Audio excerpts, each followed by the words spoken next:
নতুন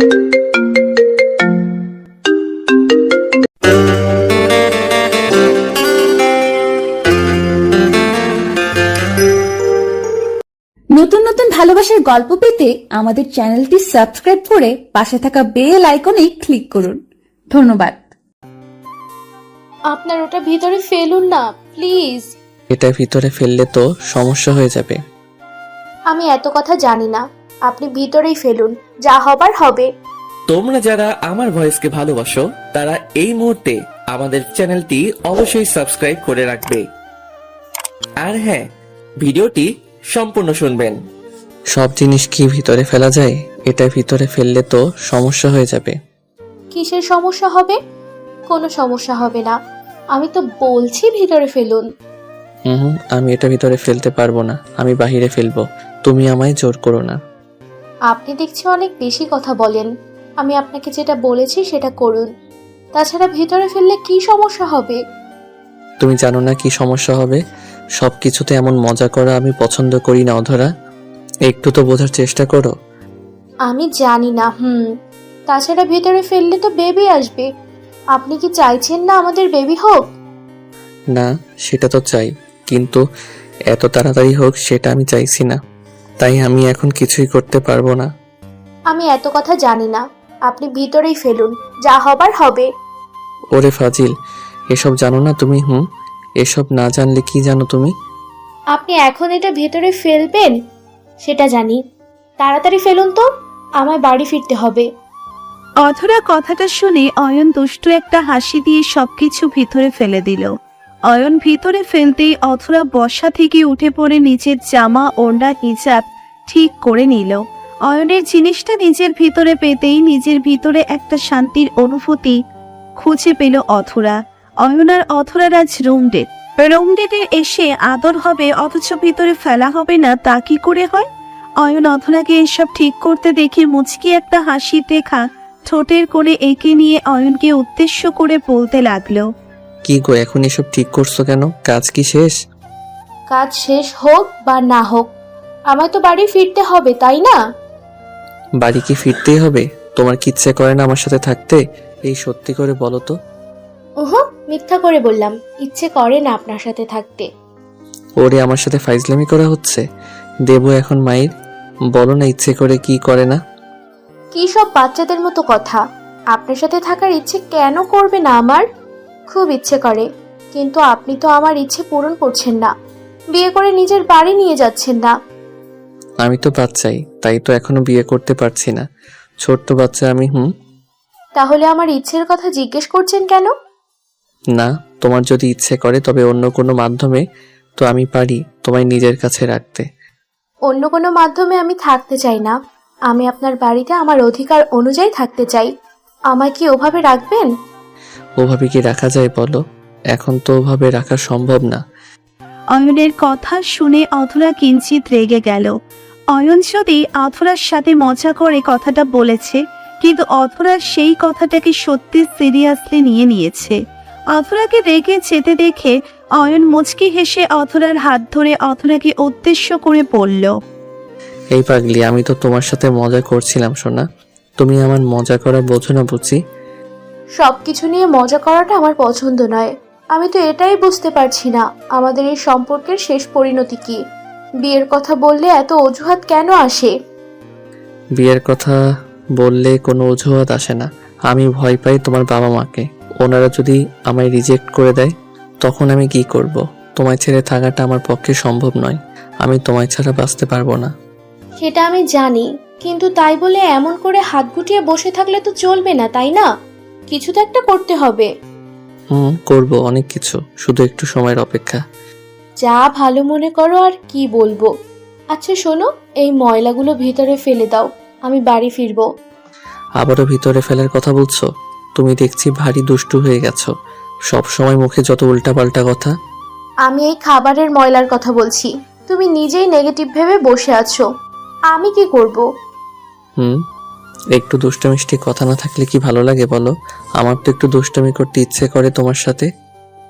অয়নের কথার বিপরীতে অধরা কোনো কথা বলল না।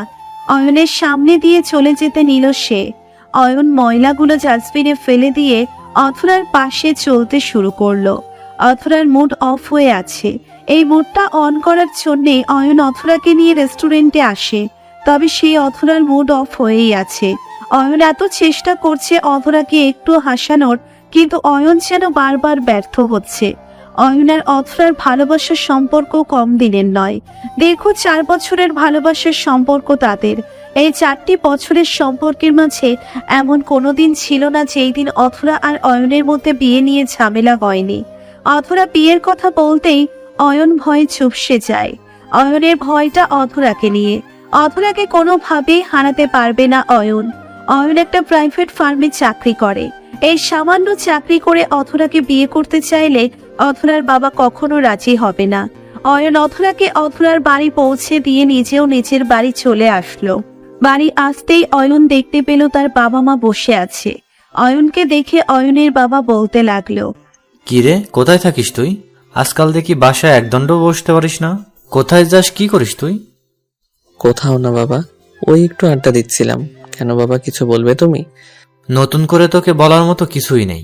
তোকে বলেছি এই ছোট্ট চাকরি করিস না, আমার বিজনেসে হাত লাগা। কিন্তু না, তুই তো আমার কথাই শুনিস না। দেখতে দেখতে তো আর বয়স কম হলো না আমাদের। এইবার আমরা... বাবা, আমি বুঝতে পারছি তুমি কি বলতে চাও, কিন্তু আমি তো আগেই বলেছি আমি আত্মনির্ভর হয়ে বাঁচতে চাই। আর আমার এখনো বিয়ে করার কোনো প্ল্যান নেই, তাই এসব কথা বাদ দাও। নেই বললেই হলো নাকি? আমরা মরে গেলে বিয়ে করবি নাকি? আমাদের শখ আহ্লাদ পূরণ করবি না তুই? আমাদের ইচ্ছের কি কোনো মূল্য নেই তোর কাছে? আচ্ছা বাবা, আমরা এসব নিয়ে পরে কথা বলবো। এখন আমি একটু ফ্রেশ হয়ে নেই। অয়ন নিজের বাবার কথায় কোনো প্রকার ভ্রুক্ষেপ দেখালো না। অয়নের চাকরি নিয়ে উনি কখনো সুখ অনুভব করেননি, আর করবেই বা কেন? অয়নের কাজটা তো খুব ছোট্ট, কিন্তু মানুষ একটু একটু করে ছোট থেকেই বড় হয়। অয়ন নিজের রুমে এসে ফ্রেশ হয়ে নিল। অয়ন ফ্রেশ হয়ে সোফায় বসে পড়তেই অয়নের ফোনে অথরার কল চলে এলো। অয়ন অথরাকে ফোন পেতেই কলটা বেশ দ্রুত পিক করতেই ওপার থেকে অথরা একটু গম্ভীর কণ্ঠে অয়নকে উদ্দেশ্য করে বলল, বাসায় পৌঁছে একটা কল করা কি যেত না আমায়? খুব বড় ভুল করে ফেলেছি নাকি বিয়ে করার কথা বলে? অধরা, এসব কিছু না। আমি মাত্র বাড়ি এসেছি আর ফ্রেশ হয়ে বসেছি, তাই কল করতে পারিনি। হয়েছে, থাক, আর মিথ্যা বলতে হবে না তোমায়। আমি বুঝতে পারি সব। সত্যি বলছি আমি। তোমায় অযথা মিথ্যে কেন বলতে যাব আমি, বলো আমায়। কেন বলতে যাবে সেটা তো তুমি নিজেই জানো। তা এখন কি করছো? এই তো বসে আছি, তুমি কি করছো? অপেক্ষা করছি। কিসের অপেক্ষা? মৃত্যুর অপেক্ষা। অথরার কথা শুনে অয়নের ভীষণ রাগ উঠে যায়। এমন সব অদ্ভুত কথা বলার মানে কি?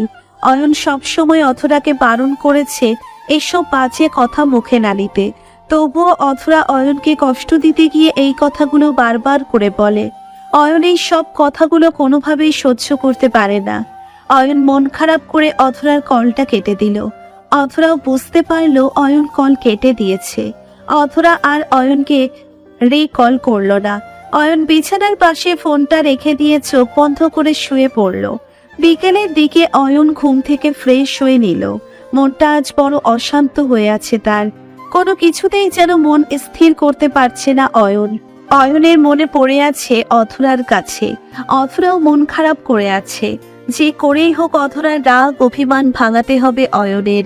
অয়ন হালকা নাস্তা করে নিজের বাড়ি থেকে বেরিয়ে সোজা চলে আসে অথরার বাড়ির সামনে। অথরার বাড়ির রং সামনে এসে অয়ন অথরাকে কল করলো। 2 বার রিং হবার পর অথরা কলটা পিক করলো। অয়ন অথরাকে উদ্দেশ্য করে মলিন কণ্ঠে বলল, সরি অথরা, আমি জানি তুমি আমার উপর অভিমান করে আছো। আমায় একটু সময় দাও, আমি কথা দিচ্ছি সব ঠিক করে দিব। দিলাম সময়। আর আমি তোমার ওপর অভিমান করে নেই, শুধু শুধু নিজেকে কষ্ট দিচ্ছ তুমি। আমি জানি তুমি কি করে আছো। এখন কথা না বাড়িয়ে দ্রুত বাড়ির নিচে এসো, কথা আছে আমার। কার বাড়ির নিচে আসবো? তোমার বাড়ির নিচে আসবে, আমি অপেক্ষা করছি তোমার জন্য। অয়নের কথা শুনে অথরা একটু অবাক হলো। অয়ন অথরার বাড়ির নিচে আসায় অথরা অবাক হয়েছে, কারণ অয়নের আগে কখনো অথরার বাড়ির নিচে আসেনি। অথরার বাড়ির থেকে অনেকটা দূরে দাঁড়িয়ে অথরাকে বিদায় জানিয়ে চলে যেত অয়ন। আজ হঠাৎ অথরার বাড়ির নিচে অয়ন আসায় অথরা একটু অবাক হয়ে যায়। অথরা ফোনটা কেটে দিয়ে দ্রুত উপরতলা থেকে নেমে চলে এলো বাড়ির বাহিরে। বাড়ির বাহিরে আসতেই অধরা দেখতে পায় অয়নকে। অয়ন অধরার দেওয়া উপহারের শার্টটা পরে হাতে কিছু একটা নিয়ে অপেক্ষা করছে। অধরা আশেপাশে তাকিয়ে একটু দেখে নিয়ে অয়নের দিকে এগিয়ে গেল। অয়ন অধরাকে দেখতে পেয়ে মুচকি একটা হাসি ঠোঁটের কোণে এঁকে নিল। অধরা অয়নের কাছে এগিয়ে এসে প্রশ্নসূচক কণ্ঠে অয়নকে উদ্দেশ্য করে বলল, এই, তুমি আমার বাড়ির সামনে এলে কি কারণে? আমায় কল করে কথা বললেই তো হতো। হতো না। আর কতকাল এমন লুকোচুরি করে কাটাবো বলো? আমার এই লুকোচুরি আর ভালো লাগছে না। তাছাড়া আমরা তো কোনো পাপ করিনি, একে অপরকে ভালোবেসেছি শুধু। হয়েছে হয়েছে। আমি জানি না আমার ভিতর বিয়ের জন্য এতটা সাহস কোথা থেকে এলো। তা জনাব, আপনার হাতে এটা কি? গেস করে বলো তো এটা কি হতে পারে। আর শোনো শোনো, আমি কি সারা জীবন ভীতু থাকবো নাকি? এখন তো একটু সাহস রাখতেই হবে আমায়। জি, সাহস থাকতে হবে। যে কোনো পরিস্থিতি মোকাবেলা করার ক্ষমতা নিজের মধ্যে থাকতে হবে, তবেই তো ভালোবাসা পূর্ণতার পথে হাঁটবে, তাই না? জি তাই। এসব ছাড়ো, আগে বলো শোনা, আমার হাতে এটা কিসের বক্স হতে পারে? চকলেট। আমি জানতাম তুমি এটাই বলবে। আমার চকলেট পাগলি বলে কথা। এই নাও, তোমার জন্য এইসব চকলেট নিয়ে এসেছি। এবার একটা মিষ্টি হাসি দিয়ে আমার কলিজাটা ঠান্ডা করে দাও সোনা। অয়নের এমন সব দুষ্টু পাগলামি দেখে অধরা নিজের হাসি আটকে রাখতে পারে না। অধরা খিলখিল করে হেসে ফেলল। অয়ন আবার ঠোঁটের ওই মিষ্টি হাসির দিকে অপলক চাহনিতে তাকিয়ে থাকলো। ভালোবাসার মানুষটির মুখে এক চিলতে হাসির রেখা দেখার মানেটা হলো সারা দিনের শান্তি। আর সেই হাসির কারণ যদি আপনি নিজে হয়ে থাকেন, তো শান্তিটা পুরো হৃদয়কে প্রশান্তির পরশে ঢেকে দেয়। অয়ন অধরার হাতে চকলেটগুলো তুলে দিয়ে অধরার হাতে গল্প করতে লাগলো। অধরাও চকলেট খেতে খেতে অয়নের সাথে বকবক করতে থাকলো। কিছু সময় তারা কথা বলতেই সন্ধ্যা হয়ে এলো। অধরার এবার ফিরতে হবে নিচের বাড়িতে। অধরা অয়নকে উদ্দেশ্য করে বলল, এই অয়ন, এখন তো আমায় বাড়ি ফিরতে হবে। সময়টাকে বেঁধে রাখা গেলে খুব ভালো হতো জানো। তোমায় আরো বেশি সময় ধরে নিজের কাছে রাখতে পারতাম। সময়কে বেঁধে রাখা যদিও সম্ভব নয়, তবে প্রিয়জনকে আটকে রেখে নিজের বাহুজোরে রাখাটা খুব কঠিন নয়।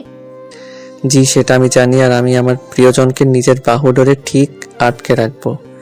অয়ন কথাটা বলতেই অধরাকে নিজের বুকের সাথে মিশিয়ে নিল। অধরাও কোনো চিন্তা না করে অয়নের বুকের মাঝে নিজের শান্তি খুঁজতে লাগলো। মিনিট এক হতে না হতেই অয়নের পেছন থেকে অধরার বাবা এসে অয়নকে উদ্দেশ্য করে খানিকটা চিৎকার করে বলে উঠল, এই ছেলেটা কে? আমার বাড়ির নিচে কি করছে ও? আর আমি জানতে চাই ওর সাথে তোর কি সম্পর্ক? বাবা, ও হলো অয়ন। আমি ওকে ভালোবাসি বাবা। অয়নও আমায় ভালোবাসে। হোয়াট? ছি ছি ছি ছি, আজ তো এত বড় অতব্যতন হয়েছে। নিজের বাবার সামনে ভালোবাসার কথা বলতে লজ্জা করছে না তো? আমরা দুজন কোনো পাপ করিনি যেটার কারণে লজ্জা পেতে হবে। আমরা একে অপরকে ভালোবাসি, আর ভালোবাসার কখনো লজ্জা থাকে না। বাহ বাহ, ছেলেটার দেখি তোর সবকিছুই পরিবর্তন করে দিয়েছে। আগে আমার সামনে কথা বলতে গিয়ে 10 বার ভাবতে হতো, আর আজ বাবার মুখে মুখে কথা বলছিস তুই। অসাধারণ। বাবা ভুল বোঝে না আমায়। অয়ন আমায় কিছু শেখায়নি। আমি সত্যি বলতে সব সময় পছন্দ করি, আর তোমার থেকে কিছু লুকানোর প্রয়োজন নেই, তাই সব বলে দিচ্ছি। আগামীকাল আমি অয়ন আর অয়নের বাবা মাকে আমার বাড়িতে দেখতে চাই। ওদের সাথে আমার কথা আছে। ঠিক আছে বাবা। অধরা নিজের বাবার সাথে কথা বলা শেষ করতেই হন হন করে চলে যায় নিজের রুমে। রুমে এসে অধরা ভাবতে লাগলো যে অয়নকে কি করে সে রাজি করাবে বাবার সাথে ওর পরিবার নিয়ে দেখা করতে। কারণ অয়ন তো বিয়ের কথা বললেই নানা ধরনের অজুহাত দিতে থাকে। অধরা খানিকটা সময় ধরে চিন্তা করলো। নিজের বোনের সাথে নিজে যেন যুদ্ধ করলো অধরা। না, অয়ন কি করবে সেটা অয়ন বুঝবে। অধরার কাজ হলো অয়নকে জানানো। নিজের ভালোবাসার টানে সে যদি না আসতে পারে তবে আর কিচ্ছু বলার নেই। অধরা যেমন ভাবা তেমন কাজ। অয়নকে কল করে বলল তার বাবা কি বলেছে তাকে। অয়ন সব কথা শুনে চুপ হয়ে থাকলো। অধরা অয়নকে সাপ সাপ জানিয়ে দিল এখন সবকিছু অয়নের হাতে। অতঃপর আর কোনো কথা না বলে কলটা কেটে দিল অধরা। পরের দিন সকাল থেকে অধরা অয়নের পথ চেয়ে আছেন, কখন অয়ন আসবে, আদৌ আসবে কি আসবে না এইসব ভাবছে অধরা। সময় আপন গতিতে এগিয়ে চলতে লাগলো, তবে অয়নের আসার কোনো খবর নেই। সন্ধ্যার দিকে অধরা সব আশা ছেড়ে দিয়ে মন খারাপ করে নিজের রুমে বসে আছে। এর মধ্যেই অনেকবার অধরার বাবা অধরাকে জিজ্ঞেস করে অয়ন কখন আসবে। নিজের বাবার প্রশ্নের বিপরীতে অধরার কোনো উত্তর ছিল না। সন্ধ্যার দিকে অয়ন চলে আসে অধরার বাড়িতে। অয়ন অধরার রুমে এসে অধরার সামনে আসতেই অধরা অয়নকে উদ্দেশ্য করে বলল, এই তুমি এখানে, আর আমার রুমে এসে এমন করে জড়িয়ে ধরলে কেন? আমি ভয় পেয়ে গেছি দেখছো।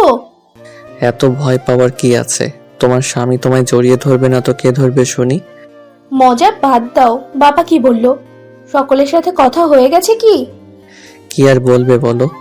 এমন হ্যান্ডসাম ছেলেকে মেয়ে দিবে না তো কাকে দিবে? এখন চলো চলো, আমার বাবা মা তোমায় দেখবে, আর কথা পাকা করে আজকেই তোমায় নিয়ে যাবে। অয়ন অধরার মনের অবস্থা বুঝতে পেরে পরম আবেশে অধরাকে আগলে নিল নিজের বাহু ডোরে। ভালোবাসা এমনই হয়, দুটি ভালোবাসার মানুষকে কখনো আলাদা করতে নেই। সকল বাবা মা যদি অধরা আর অয়নের বাবা মায়ের মতো হতো, তবে আর কোনো ভালোবাসার শেষ পরিণতি দীর্ঘশ্বাস হয়ে থাকতো না। বেঁচে থাকুক ভালোবাসা। অয়ন অধরার নতুন জীবনের জন্য দোয়া করবেন সবাই। প্রতিদিন ভালোবাসার নতুন নতুন গল্প পেতে চ্যানেলটি সাবস্ক্রাইব করে পাশে থাকা বেল বাটনে ক্লিক করুন।